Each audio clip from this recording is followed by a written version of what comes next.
உண்மைகளை உரத்து சொல்லும் யூடிவியின் மதிய நேர பிரதான செய்திகளோடு இணைந்து கொள்ளும் நான் நிவேதா ஜெகநாதன். விரிவான செய்திகளுக்கு செல்லும் முன்னர் முதலில் இன்றைய தலைப்புச் செய்திகள்.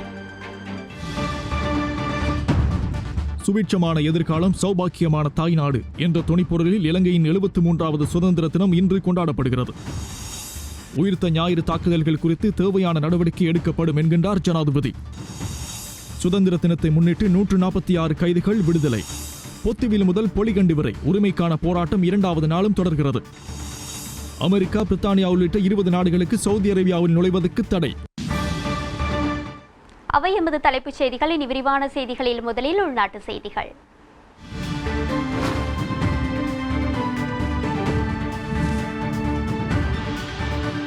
சுபேட்சமான எதிர்காலம் சௌபாக்கியமான தாய்நாடு என்ற துணிப்பொருளில் இலங்கையின் 73வது சுதந்திர தினம் இன்றைய தினம் கொண்டாடப்படுகின்றது. பிரதான சுதந்திர தின நிகழ்வுகள் ஜனாதிபதி கோட்டாபய ராஜபக்ச தலைமையில் சுதந்திர சதுக்கத்தில் இடம்பெற்றது.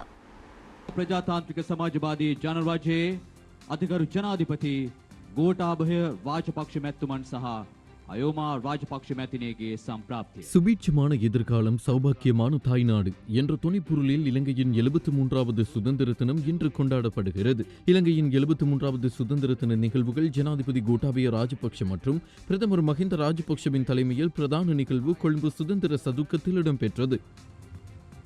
அதிமேன்மை தங்கிய கோட்டாபய ராஜபக்ச அவர்களும் அவர் தம் பாரியார் திருமதி அயோமா ராஜபக்ச அவர்களும் இப்பொழுது இந்த வளாகத்துக்கு வருகை தந்துள்ளனர்.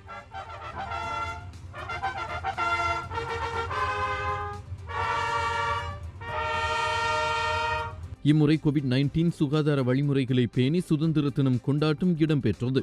முப்படை தளபதிகள் மற்றும் போலீஸ் மா அதிபர் ஆகியோர் பிரதான கொடிக்கம்பத்துக்கு அருகாமையில் அழைத்துச் செல்கின்றனர்.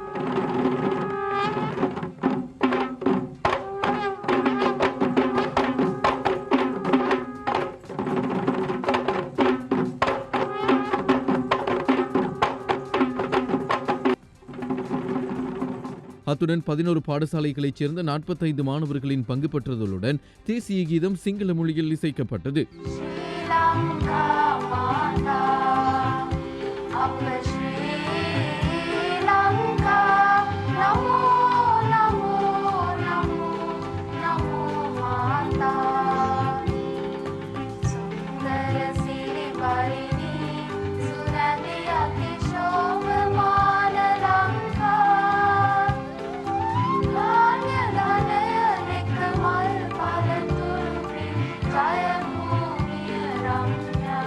இலங்கையின் சுதந்திரம், தேசிய ஒருமைப்பாடு, இறைமை, ஒற்றுமை என்பனவற்றின் நிலைப்பாட்டின் பொருட்டு உயிர் நீத்த சகல வீரர்கள் மற்றும் தேசாபிமானிகளையும் நினைவு கூறுவதற்காக 2 நிமிட மௌன அஞ்சலி செலுத்துவோம்.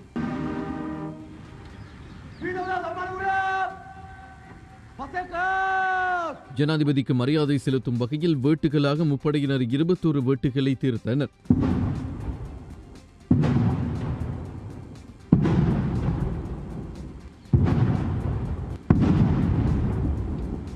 இதில் பிரதமர் மஹிந்த ராஜபக்ஷ, சபாநாயகர் மஹிந்த யாப்பா அபேவர்தன, எதிர்க்கட்சித் தலைவர் சஜித் பிரேமதாச, முன்னாள் ஜனாதிபதி மைத்ரிபால சிறிசேன, அமைச்சர்கள், ராஜாங்க அமைச்சர்கள், அரசாங்க தரப்பு நாடாளுமன்ற உறுப்பினர்கள், ஐக்கிய மக்கள் சக்தியின் நாடாளுமன்ற உறுப்பினர்களான திஸ்ஸா அத்தநாயக்க, கபீர் ஹாஷிம், முஸ்லிம் காங்கிரசின் தலைவர் ரவுஃப் ஹக்கீம் மற்றும் வெளிநாட்டு உயரஸ்தானிகர்கள் உள்ளிட்டோரும் பங்கேற்றிருந்தனர். ஜனாதிபதி கோட்டாபய ராஜபக்ஷ உயிர்த்த ஞாயிறு தொடர்குண்டு தாக்குதலுக்கு காரணமானவர்களுக்கு சட்டத்தினூடாக நிச்சயம் தண்டனை பெற்றுக் கொடுக்கப்படும் என தெரிவித்துள்ளார். நீதிය ක්‍රියාත්මක කරන ආයතනවලට සහ අධිකරණයට සිදු කළ ආකාරයේ බලපෑම් ජනතාව பிரதிக்ஷேப கலா. நாங்கள் எப்போதும் சட்டத்தின் ஆட்சியை மதிக்கிறோம். கடந்த காலத்தில் சட்டத்தை நடைமுறைப்படுத்தும் நிறுவனங்கள் மற்றும் நீதித்துறை மீது அரசியல்வாதிகள் மேற்கொண்டிருந்த அழுத்தத்தை மக்கள் நிராகரித்தனர். சட்டத்தை நடைமுறைப்படுத்தும் அதிகாரிகளிடமிருந்து நியாயமான, பக்கசார்பற்ற மற்றும் திறமையான சேவையை மக்கள் எதிர்பார்க்கிறார்கள். அதன்படி மக்களின் முக்கிய கவனத்தை ஈர்த்த உயிர்த்த ஞாயிறு பயங்கரவாத தாக்குதல் மற்றும் மத்திய வங்கி மோசடி போன்ற குற்றங்களுக்கு எதிராக உடனடியாக நடவடிக்கை எடுக்க சட்டமா அதிபர் திணைக்களத்துக்கு நான் அறிவுறுத்தியிருக்கிறேன். உயிர்த்த ஞாயிறு தாக்குதல் குறித்து ஆராய நியமிக்கப்பட்ட ஜனாதிபதி ஆணைக்குழுவின் பணிகள் நிறைந்ததுமே அந்த அறிக்கையின் பரிந்துரைகளை நடைமுறைப்படுத்த நடவடிக்கை எடுக்கப்படும். மேலும் கடந்த நாடாளுமன்றத்தினால் இது பற்றி ஆராய்வதற்காக நியமிக்கப்பட்ட தேசிய பாதுகாப்பு குறித்த கண்காணிப்பு செயற்குழுவின் பரிந்துரைகளும் கவனத்திற்கொள்ளப்பட்டு உயிர்த்த ஞாயிறு தாக்குதலுடன் சம்பந்தப்பட்ட அனைத்து தரப்பினருக்கும் எதிராக நடவடிக்கை எடுக்கப்படும். இந்த கொடூரமான குற்றத்தை திட்டமிட்ட உதவி ஒத்தாசைகள் வழங்கிய பொறுப்பானவர்கள் எவரும் சட்டத்திற்கு முகம் கொடுக்காமல் தப்பிக்க நாங்கள் அனுமதிக்க மாட்டோம். அதேபோன்று இந்த நாட்டில் தீவிரவாதம் மீண்டும் தலை தூக்கவும் நாம் இடமளிக்க மாட்டோம். මුහුණ නොදී ගැලවී යන්නට අපි ඉඩ දෙන්නේ නැහැ. ඒ වගේම අන්තවාදයට නැවත මේ රට තුල හිස ඔසවන්නවටත් අපි ඉඩ දෙන්නේ නැහැ. இம்முறை படை வீரர்கள் போலீசார் அடங்கலாக சுமார் 6000 பேர் சுதந்திர தின அணிவகுப்பு மரியாதை நிகழ்வில் கலந்து கொண்டனர். மரியாதை அணிவகுப்பில் 3271 இராணுவத்தினர், 808 கடற்படையினர், 997 வான்படையினர், 664 போலீஸ் துறையினர் மற்றும் போலீஸ் விசேட அதிரடிப்படையின் 432 பேரும், சிவில் பாதுகாப்பு பிரிவின் 558 பேரும் கலந்து கொண்டனர். அதன் பின்னர் பாதுகாப்பு படையினரின் அணிநடை வகுப்பும் இடம்பெற்றது. கமாண்டோ படையினருடைய மரியாதை அணிவகுப்பு தற்போது இடம்பெறுகிறது. காண்பது இலங்கை தரைப்படை சேவை சிறப்பணியினை. நீங்கள் தற்போது காண்பது 2016 இருந்து வெளிநாடுகளுக்கு அனுப்பப்படுகின்ற Cedric படகுகளின் அணிவகுப்பினை. We now witness the Wave Rider craft indigenously made by Sri Lankan Navy. இலங்கை விமானப்படையின் விமானங்கள் மற்றும் ஆயுதங்களை சுமந்து வருகின்ற வாகன அணிவகுப்பு தொடரணி இப்பொழுது இடம்பெறுகிறது. இதன் கட்டளை அதிகாரியாக வின் கமாண்டர் ஜனக ரணவீர் அவர்கள் செயற்படுகின்றார்கள். இலங்கையின் வான் பரப்பு பாதுகாப்பினை உறுதிப்படுத்துகின்ற இந்திரா மார்க் 2 என்று அழைக்கப்படும் தேசிய வான் பாதுகாப்பு ரேடார் பொருந்திய வாகனத்தை காண்கிறீர்கள். பார்க்கும் இக்லா சாம் 16 ரக விமான எதிர்ப்பு மிசைலர் அடங்கிய வாகனம். தற்போது உங்கள் முன் பயணிப்பது இலங்கை விமான படையின் COVID-19 தொற்றிலிருந்து விமானப்படையினரினால் COVID-19 தொற்றிலிருந்து நமது நாட்டு மக்களை பாதுகாப்பதற்காக உருவாக்கப்பட்ட ரசாயனவியல், உயிரியல், வாயு, கதிரியக்க வெடிபொருள் நிறுவனத்துக்கு பதிலளிக்கும் படை வீரர்கள் பயணிக்கும் வாகனம். மற்றும் ஜெட் தாக்குதல் விமானங்கள் ஆகியவற்றிற்கு பயன்படுத்தப்படும் குண்டுகள் மற்றும் மிசைலர்கள் அடங்கிய வாகனம். தற்போது விசேட வானியக்க படைப்பிரிவின் மோட்டார் சைக்கிள்கள் அணிவகுத்து செல்வதை காண்கிறீர்கள். இலங்கை கலாசார விழுமியங்களை பிரதிபலிக்கின்ற கலாசார அம்சங்கள் பொருந்திய கண்காட்சி அணிவகுப்பு இப்போது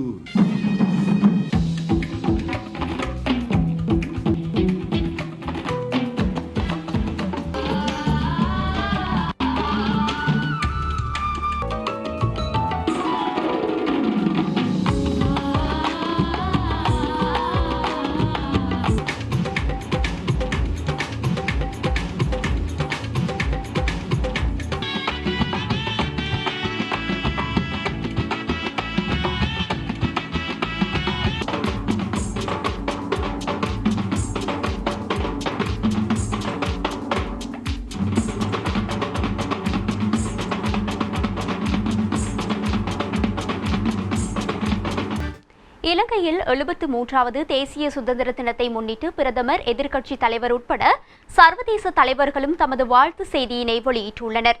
இதேபோல நாம் பெற்ற சுதந்திரத்தை அர்த்தமுள்ளதாக்கிக் கொள்ளும் செயல்முறையே இன்று தாய்நாட்டிற்காக தேவையாக உள்ளதாக பிரதமர் மஹிந்த ராஜபக்ச தனது வாழ்த்து செய்தியில் தெரிவித்துள்ளார். எதிரி படைகளை தோற்கடிப்பது போன்றே COVID-19 தொற்றை தோற்கடிப்பதற்கும் இலங்கை தேசமாக எழுந்து நிற்பதாக பிரதமர் மஹிந்த ராஜபக்ச தனது சுதந்திர தின வாழ்த்து செய்தியில் குறிப்பிட்டுள்ளார். இதேவேளை பெற்ற சுதந்திரத்தை அர்த்தமாக்கிக் கொள்ளும் செயல்முறை தாய்நாட்டுக்கு தேவை என பிரதமர் தெரிவித்துள்ளார். நாடுகளிடையே ஒற்றுமையை வளர்த்தல் மற்றும் மத நல்லிணக்கம் என்பன இதற்கு வலுவான ஆதரவாக அமைந்துள்ளதாக குறிப்பிட்டுள்ள பிரதமர், பல்வேறு சவால்களுக்கு மத்தியில் உள்ளூர் உற்பத்திக்கு மதிப்பளிக்கும் பொருளாதார கொள்கை ஊடாக அபிவிருத்தியை நோக்கி நகரும் பாதையில் நுழைந்துள்ளதாக தெரிவித்துள்ளார். ஒவ்வொரு துறையிலும் முன்னெடுக்கப்பட வேண்டிய சீர்திருத்தங்களை புரிந்து கொண்டு மக்களிடம் முன்வைக்கப்பட்ட சுவிட்சத்தின் நோக்கு கொள்கை திட்டத்தின் ஊடாக சுதந்திரம் மேலும் அர்த்தமுள்ளதாகும் போது வளமான எதிர்காலம் சுபிட்சமான தாய்நாடு என்பது யதார்த்தமாகும் என்றும் தெரிவித்துள்ளார். தாய்நாட்டின் பிராந்திய ஒருமைப்பாடு மற்றும் இறையாண்மைக்காக தங்கள் உயிரை தியாகம் செய்த மற்றும் மகத்தான தியாகங்களை செய்த அனைவருக்கும் மற்றும் அந்த சவால்களுக்கு மத்தியில் அர்ப்பணிப்புடன் செயற்படும் அனைவருக்கும் மரியாதை செலுத்துவதாகவும் பிரதமர் கூறியுள்ளார். இதேவேளை ஒற்றுமையுடன் ஒன்றாக முன்னேறுவதன் மதிப்பு வரலாற்றின் மிக முக்கியமான செய்தியாகும் என எதிர்க்கட்சித் தலைவர் சஜித் பிரேமதாச தெரிவித்துள்ளார். நாட்டின் இறையாண்மையை உறுதி செய்வதும் உள்ளூர் வளங்களை பாதுகாப்பதும் எமக்கு முன்னுள்ள சவால் எனவும் எதிர்க்கட்சித் தலைவர் சஜித் பிரேமதாச தனது வாழ்த்து செய்தியில் சுட்டிக்காட்டியுள்ளார்.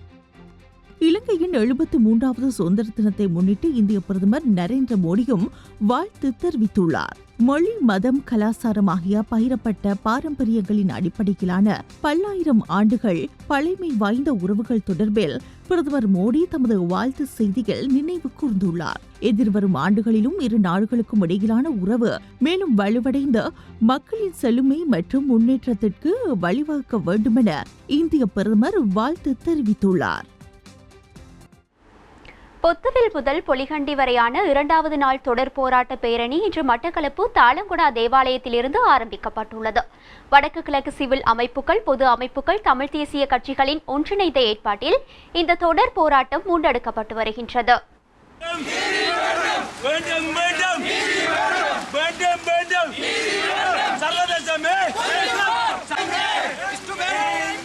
பல கோரிக்கைகளை முன்வைத்து பொத்துவில் முதல் பொலிகண்டி வரையான தொடர் போராட்டம் இன்று 2வது நாளாக முன்னெடுக்கப்படுகிறது. நேற்று காலை அம்பாறை பொத்துவிலில் ஆரம்பமான ஆர்ப்பாட்டம் கொட்டும் மழையிலும் போலீசாரின் தடைகளை மீறி ஆரம்பமாகியது. குறித்த பேரணி முக்கிய நகரங்களில் நடைபவனியாகவும் ஏனைய இடங்களில் வாகன பேரணியாகவும் மேற்கொள்ளப்பட்டன.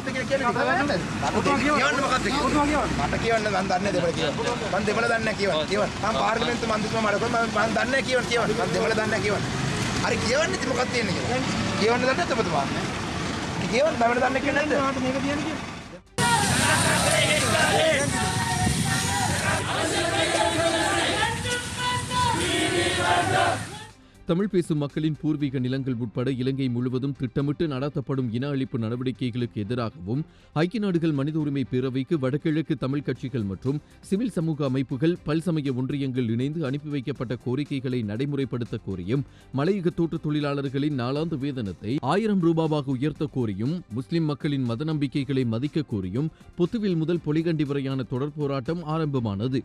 வடக்கு கிழக்கு மாகாண சமய தலைவர்கள், சிவில் சமூக அமைப்புகள் மற்றும் தமிழ் தேசிய அரசியல் கட்சிகளின் பிரதிநிதிகள் இணைந்து மக்களை அணிதிரட்டி இந்த போராட்டத்தை முன்னின்று நடத்துகின்றனர். 2வது நாள் தொடர் போராட்ட பேரணி இன்று மட்டக்களப்பு தாளங்குடா தேவாலயத்திலிருந்து ஆரம்பிக்கப்பட்டது. குறித்த போராட்டத்துக்கு தமிழ் அரசியல் தலைவர்கள், முஸ்லிம் அரசியல்வாதிகள், பொதுமக்கள் அனைவரும் ஆதரவு வழங்கி வருகின்றனர்.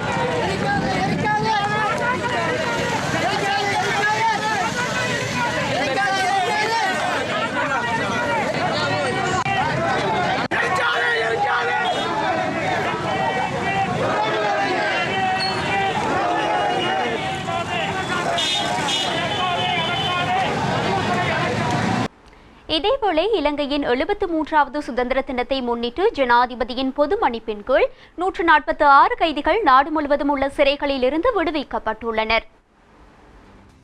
கோவிட் தொற்று நோய் மற்றும் கிறிஸ்துமஸை கருத்தில் கொண்டு ஆகஸ்ட் 31, நவம்பர் 20 மற்றும் ஜனவரி 8 தேதிகளில் வழங்கப்பட்ட பொது மன்னிப்பு காரணமாக இந்த ஆண்டு சுதந்திர தினத்தை முன்னிட்டு பொது மன்னிப்பில் விடுவிக்கப்பட்டிருந்த கைதிகளின் எண்ணிக்கை குறைந்துள்ளதாக தெரிவிக்கப்படுகிறது. அதன்படி 73வது சுதந்திர தினத்தை முன்னிட்டு ஜனாதிபதியின் பொது மன்னிப்பின் கீழ் 146 கைதிகள் நாடு முழுவதும் உள்ள சிறைச்சாலைகளில் விடுவிக்கப்பட்டிருப்பதாக அறிவிக்கப்பட்டுள்ளது. இவ்வாறு விடுவிக்கப்படவுள்ள பல கைதிகள் PCR பரிசோதனைகளுக்கு உட்படுத்தப்பட்டுள்ளதாகவும் இந்த பரிசோதனைகளின் முடிவுகள் கிடைத்தவுடன் அவர்கள் விடுவிக்கப்படலாம் என்றும் தெரிவிக்கப்பட்டுள்ளது.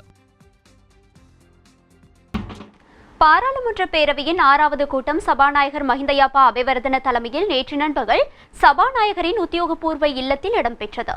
இதன்போது இலங்கை பொது பயன்பாடுகள் ஆணைக்குழுவின் உறுப்பினர்களாக 5 பேர் தெரிவு செய்யப்பட்டுள்ளனர். இந்த கூட்டத்தில் பிரதமர் மஹிந்த ராஜபக்ஷ, எதிர்க்கட்சித் தலைவர் சஜித் பிரேமதாச, கடற்றொழில் அமைச்சர் டக்ளஸ் தேவானந்தா, நாடாளுமன்ற உறுப்பினர் கபீர் ஹாஷிம் மற்றும் நாடாளுமன்ற செயலாளர் நாயகம் தம்மிக தசநாயக் ஆகியோர் கலந்து கொண்டனர். இதன்போது இலங்கை பொது பயன்பாடுகள் ஆணைக்குழுவின் உறுப்பினராக நியமிப்பதற்கு 2002 ஆண்டு 35ஆம் இலக்க இலங்கை பொது பயன்பாடுகள் ஆணைக்குழு சட்டத்துக்கு அமைய நாடாளுமன்ற பேரவைக்கு முன்வைக்கப்பட்ட 5 பேர்களுக்கு பேரவையின் பெரும்பான்மை உறுப்பினர்களின் அனுமதி வழங்கப்பட்டது. ஜனக ரத்நாயக்க தலைவராகவும் சத்துரிகா விஜயசிங்க, மொஹான் சமரநாயக்க, உதயனி விக்ரமசிங்க, பேராசிரியர் ஜனக நாயக் ஆகியோர் உறுப்பினர்களாக தெரிவு செய்யப்பட்டுள்ளனர். நாட்டில் நேற்றைய தினம் 4 கோவிட் மரணங்கள் பதிவாகியுள்ளன. எனவே மொத்த கோவிட் மரணங்களுடைய எண்ணிக்கை 332 உயர்வடைந்துள்ளது.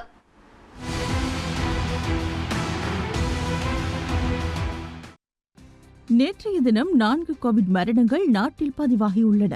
எனவே நாட்டில் பதிவாகியுள்ள மொத்த கோவிட் மரணங்களுடைய எண்ணிக்கை 332 உயர்வடைந்துள்ளது.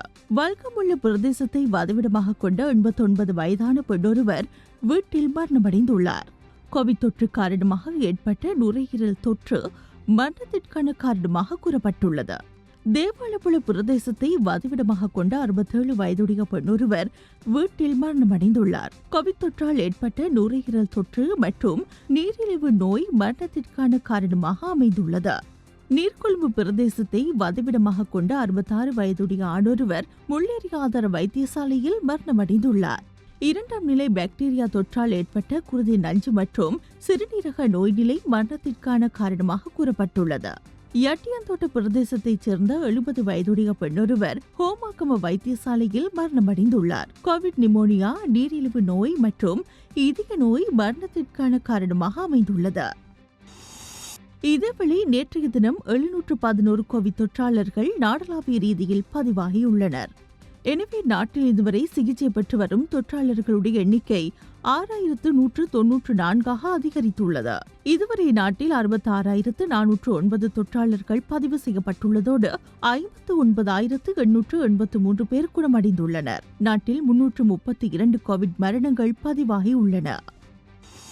කාර්යක්ෂම ලෙස ගෙනල්ලා සමාජය තුළටත් මේ එන්නත් ඒ කියන්නේ ජනතාවට පොදු ජනතාවට එන්නත් ලැබෙන විදියක් සකස් කිරීම ඉතා වැදගත් වෙනවා. මොකද මේ සෞඛ්‍ය වෘත්තිකයන්ට එන්නත් ලබා දීම හරහා අපේ පද්ධති කඩා වැටෙන්නේ නැති වෙන්නේ. ඒ අයගේ ආරක්ෂාව සම්බන්ධයෙන් යම් නිගමන වලට එන්න පුළුවන් වුණාට රටක් විදියට වඩා ආරක්ෂිත තැනට යන්න නම් අනිවාර්යයෙන්ම අපිට අවශ්‍ය වෙනවා සමාජයට එහෙම නැත්නම් ජනතාවට නියමිත එන්නත් ඔක ගහලා ලබා දීම. தற்போது நாட்டில் கோவிட் தடுப்பூசி மருந்து சுகாதார ஊழியர்களுக்கும் கோவிட் தடுப்பு பணியில் முன்னிலை வகிக்கும் தரப்பினருக்கும் வழங்கப்பட்டு வருகின்றது. இருப்பினும் கோவிட் தடுப்பூசியானது மக்களுக்கும் செலுத்தப்படுவதற்கான ஒரு திட்டத்தை ஏற்படுத்துவது மிக முக்கியமானதாக அமைந்துள்ளது. எனவே நாடு என்ற ரீதியில் கோவிட் தொற்றுக்கு எதிராக பாதுகாப்பான ஒரு இடத்துக்கு செல்ல வேண்டுமாக இருந்தால் சமூகத்துக்குள் கோவிட் தடுப்பூசி விநியோகிக்கப்பட வேண்டும். இந்த நிலையில் விரைவாக செயற்பட்டு நாட்டுக்கு பொருத்தமான பாதுகாப்பான தடுப்பூசி ஒன்றை தெரிவு செய்து நாட்டுக்கு கொண்டு வரப்பட்டு மக்களுக்கும் பெற்றுக் கொடுக்கப்பட வேண்டும். மேலும் இந்த அஸ்ட்ராஜெனிகா தடுப்பூசியானது இதுவரை கிடைக்கப்பெற்ற தரவுகளுக்கு அமைய பாதுகாப்பானது என்றே கூறலாம். ஊடகவியலாளர் கூறியது போன்று பதுள பிரதேசத்தில் ஒரு சிலருக்கு பாதிப்பு ஏற்பட்டுள்ளது.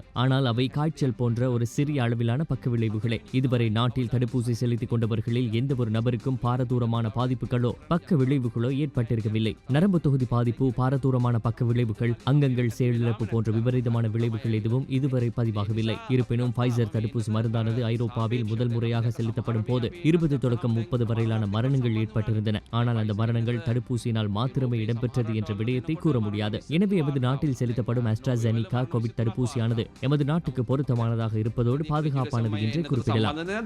මෙස්ට්‍රසෙනිකයින්නතේ දැනට අපිට ලැබිලා තියෙන ජාත්‍යන්තර වාර්තා හරහත් මේ නැතින් එහෙම මරණ සහ දරුණු ගණේ සංකූලතා ඇති වෙලා නැති බව තමයි තහවුරු වෙලා තියෙන්නේ. අපේ රටට ගැළපෙන එන්නතක් ගෙහලා තියෙනවා කියන පදනමින් NMR අප්‍රූවල් එකත් ලැබිලා තියෙන තත්ත්වය යටතේ මේ එන්නත වඩා ආරක්ෂිත විදිහට ජනතාව ලබා දීම සඳහා අවශ්‍ය ක්‍රියාවලිය තමයි සිද්ධ විය යුත්තේ කියන කාරණය.